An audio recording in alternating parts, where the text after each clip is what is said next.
natin ito or click natin itong withdrawal, ay pumasok na po ito directly sa ating blue banknotes kung wala po itong kasunod na condition or task. So subukan po natin itong pindutin itong withdrawal. Disclaimer: the information provided by the speaker or presenter of this video or platform is for information purposes only and not to promote. All information is provided in good faith. However, we make no representation or warranty of any kind expressed or implied regarding the accuracy, legitimacy, adequacy, validity, reliability, availability, or completeness of this information.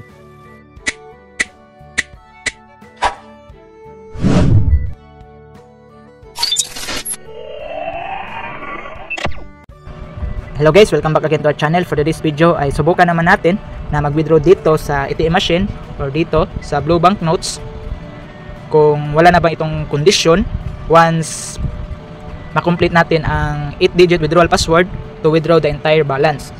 So subukan po natin na i-withdraw ito kung makuha ba natin itong balance dito.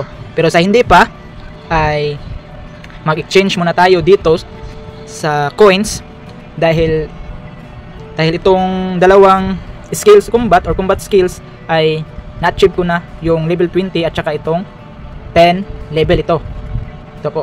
So once ma-max po natin itong dalawa ay automatic po ang coins ay pwede na natin i-convert sa blue diamond. So ito po, once ma-exchange po natin ito ay mapunta po sa ATM machine. So i-change po natin. Ayan, then click po natin itong I know. Ayan, makikita po natin na pumunta or pumasok po siya sa ATM machine at hindi po dito sa blue banknotes. So sa hindi pa natin itong pindutin ng ATM machine, ay explain ko muna dito yung red banknotes para karagdagan po na idea. Dahil meron po nagtanong dito na meron bang invites sa red banknotes. So ang masagot ko dito ay optional lang po ang pag-invite sa red banknotes. Bakit ko po nasabi? Dahil meron pong dalawang option dito na tinatawag na active interest calculation at saka itong invitation interest calculation. So dito sa active interest calculation ay nakabase po ito sa daily task. So kahit wala po tayong invites ay pwede tayong makakuha ng percent of interest para makomplete po natin itong 100% na interest rate.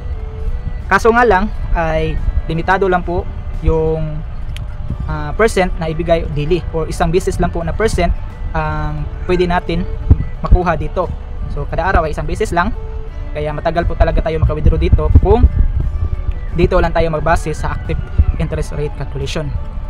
So mas mabuti ay sabayan po natin dito sa invitation interest calculation sa pamagitan ng pag-invites para mabilis tayo maka-withdraw. Or ibang tawag po sa invitation interest calculation ay sign in advance. So pwede po tayo maka-advance ng sign in dito or makakuha ng percent once meron po tayong mga ma-invites. Kapag free earning apps katulad nitong BlockFight ay optional lang talaga ang mga invites dito once maglaro tayo ng mga free earning apps. Kaso nga lang ay matagal po tayo maka-withdraw kung walang invites. So meron po akong proof sa iba kong laro ng mga free earning apps na kahit zero invites po ay naka-withdraw na po ako ng 3 beses. So kaso nga lang matagal. So kaya hindi ko na lang po nag-try ulit na maglaro na walang invitation. Sinabayan ko na lang dahil para mabilis ako maka-withdraw. So depende na lang po sa atin. So balik po tayo sa ATM machine.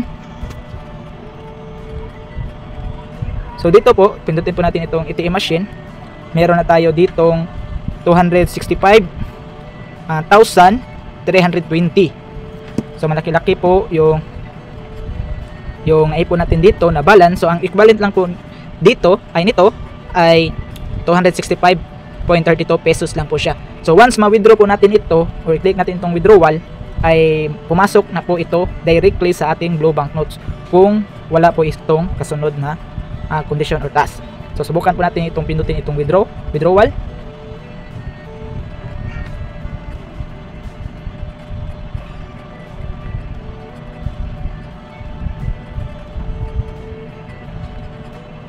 Wait lang, na zero na po siya.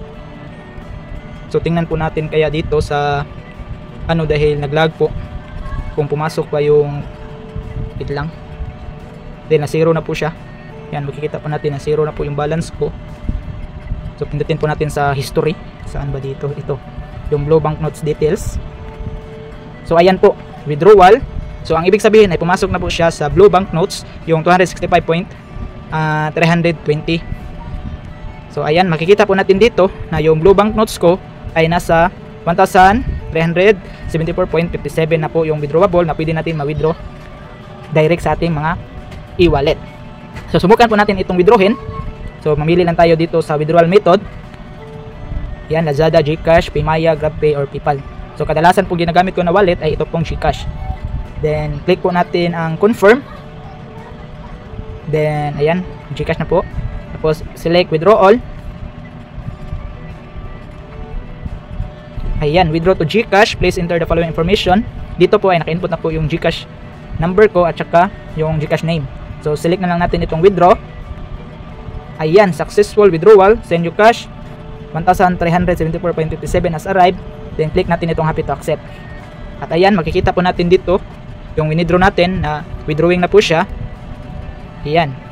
So meron na po ako mga withdrawal records dito or na withdraw sa Lazada na 31.95 pesos. At sa GCash naman, itong dalawa na 457.66 at saka 830 pesos. So ito ay waiting na lang po tayo na ito ay ma-receive within 1 to 24 hours. So legit po talaga ito na application.